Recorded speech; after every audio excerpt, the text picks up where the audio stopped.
Shiva Pathak from Udyan hair transplant. A very happy new year to all the viewers. आज हम फिर बात करेंगे, थोड़े से जो क्वेश्चंस हैं पेशेंट्स हमसे पूछते रहते हैं उनको हम आपको आंसर करने की कोशिश करेंगे। Yes Kanika. Yes ma'am. Ma'am, patients की जो क्वेरी होती है वो ये होती है कि हेयर ट्रांसप्लांट के बाद क्या केयर करनी होती है हमें।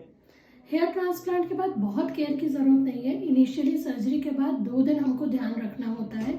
जब आप यहाँ से सर्जरी करा के जाते हैं तो हम आपको एक सर्जिकल कैप पहना के घर भेजते हैं। उस कैप को आपको 2 दिन तक नहीं हटाना है, नहीं टच करना है।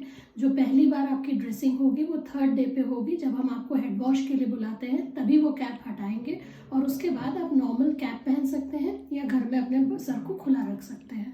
ओके। दूसरा जो क्वेश्चन उनका ये होता है that how many followups are required after hair transplant. तो कितने फॉलोअप्स की ज़रूरत होती है मैम। आइडियली मैं अपने पेशेंट्स को 3rd डे पे ज़रूर बुलाती हूँ, क्योंकि 3rd डे पे जब आपकी पहली बार हम बैंडेज हटाते हैं तो एक आइडिया मिल जाता है कि हीलिंग किस तरीके से हो रही है। अगर सब कुछ ठीक रहता है तो फर्दर फॉलोअप्स की ऐसी कोई ज़रूरत नहीं है। अदरवाइज एक बार और आपको बुलाया जाएगा 5th या 7th डे। 3rd डे वाला फॉलोअप मैं ज़रूर रिकमेंड करूँगी कि that should be done in a hospital, और आपको ज़रूर एक बार हॉस्पिटल आके सर्जरी के 3rd डे पे दिखा देना चाहिए।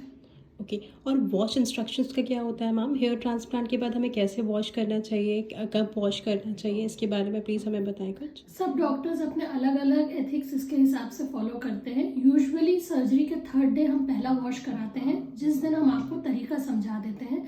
तरीके में बहुत कुछ नहीं होता, लेकिन आपको कोई हार्ड या जोर से फोर्स से आपके सर को वॉश नहीं करना है। शावर वगैरह में नॉर्मल सबसे सॉफ्ट बेबी जॉनसन शैम्पू लेके आपको अपने सर को धोना होता है।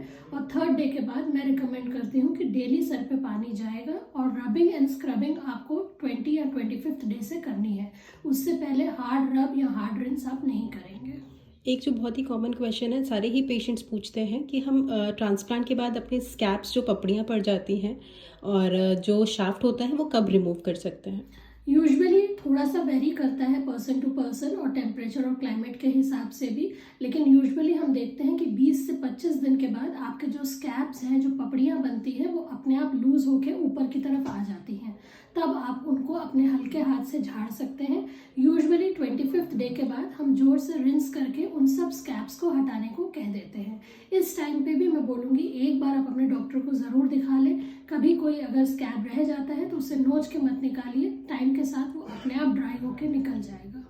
ट्रांसप्लांट के कितने दिन के बाद शेडिंग फेज होता है और ये कब तक रहता है shedding phase. Shedding phase usually 1 महीने से स्टार्ट होता है और 1.5-2 महीने तक रहता है, जिसमें आपके जो ट्रांसप्लांटेड बाल है उसका शाफ्ट ड्राई होके गिरता है। तो मान के चलिए कि 40 to 60% जो आपके ट्रांसप्लांटेड हेयर है वो शेडिंग फेज में जाते हैं, बाकी एज इट इज ग्रो करने लगते हैं। और जो बाल निकल जाते हैं शेडिंग में वो फिर 3rd या 4th मंथ से वापस से नीचे रूट से ग्रो करने लगते हैं। Okay ma'am. Next question, transplant के बाद मेडिकेशंस का क्या रहता है, कौन सी मेडिसिन हमें लेनी होती है, कब तक लेनी होती है। अगर कोई स्पेसिफिक केस नहीं है तो इन जनरल हम 7 डेज के लिए आपको एंटीबायोटिक और पेन किलर्स में रखते हैं। 10th डे से फिर उसके बाद आपका बायोटिन, मिनॉक्सिडिल या अगर और कोई मेडिकेशंस रिक्वायर्ड है तो वो चलती है। ओके। ट्रांसप्लांट के बाद पेशेंट्स का रहता है कि कोई कॉम्प्लिकेशन तो नहीं होगी, कोई सिम्टम्स तो नहीं होंगे ट्रांसप्लांट के बाद। तो कैसे पता चलेगा कि कोई कॉम्प्लिकेशंस हो सकते हैं या नहीं हो सकते हैं। देखिए, अगर सर्जरी रिलेटेड कोई भी कॉम्प्लिकेशन होना है तो वो यूजुअली 2 से 3 दिन या 4 दिन के अंदर आपको साइंस एंड सिम्टम्स दिखने लगते हैं। कॉमन जो सबसे रहता है वो होता है इन्फेक्शन का डर या फॉलिकुलाइटिस का डर, जिसके लिए आपको डॉक्टर से कंसल्ट करना चाहिए इमीडिएटली। अगर आपको फीवर आ रहा है, ट्रांसप्लांटेड या नॉन ट्रांसप्लांटेड एरिया में कहीं भी रेडनेस है अगर आपके, या दाने बन रहे हैं या कोई डिस्चार्ज है, अगर ऐसा कोई भी सिम्टम होता है इमीडिएटली प्लीज़ अपने डॉक्टर को कंसल्ट करिए। इसके अलावा जो छोटे मोटे सिम्टम्स होते हैं जैसे कि स्वेलिंग होना फोरहेड पे या अंडर आई, उस यूजुअली डॉक्टर्स उसके लिए आपको पहले से ही बता देते हैं और मेडिकेशंस देते हैं जो कि नॉर्मल है। इसके अलावा 7 डेज के बाद यूजुअली पोस्ट ऑपरेटिव कोई ऐसे कॉम्प्लिकेशन का डर नहीं होता है। किसी किसी पेशेंट में फॉलिकल्स या फॉलिकल इन्फ्लेमेशन होता है जिसके लिए आप अपॉइंटमेंट्स या एंटीबायोटिक्स ले सकते हैं। Okay ma'am, last question, transplant के बाद डू एंड डोंट्स क्या होते हैं। ट्रांसप्लांट के डू एंड डोंट्स क्या होते हैं। यूजुअली ट्रांसप्लांट के बाद 1 महीने तक आपको हेलमेट नहीं पहनना है, कोई भी टाइट कैप या बैंडेज या स्विमिंग अवॉइड करनी है। इसके अलावा आप अपने डेली रूटीन्स नेक्स्ट डे से कर सकते हैं। 7 डेज के लिए हम स्ट्रिक्टली नो अल्कोहल आपको कहेंगे, क्योंकि एंटीबायोटिक्स जब तक चल रही हैं, पेन किलर्स चल रहे हैं, आपको अल्कोहल किसी भी फॉर्म में नहीं लेना है। जिम वाली एक्टिविटीज़ जो भी हैं, अगर आपका FUE हुआ है तो आप उसको 3rd या 4th डे से रिज्यूम कर सकते हैं। अगर आपका FUT प्रोसीजर हुआ है तो 10 डेज़ के बाद ही आप कोई नेक वाली एक्सरसाइज या जिम में हैवी वेट ट्रेनिंग कर सकते हैं।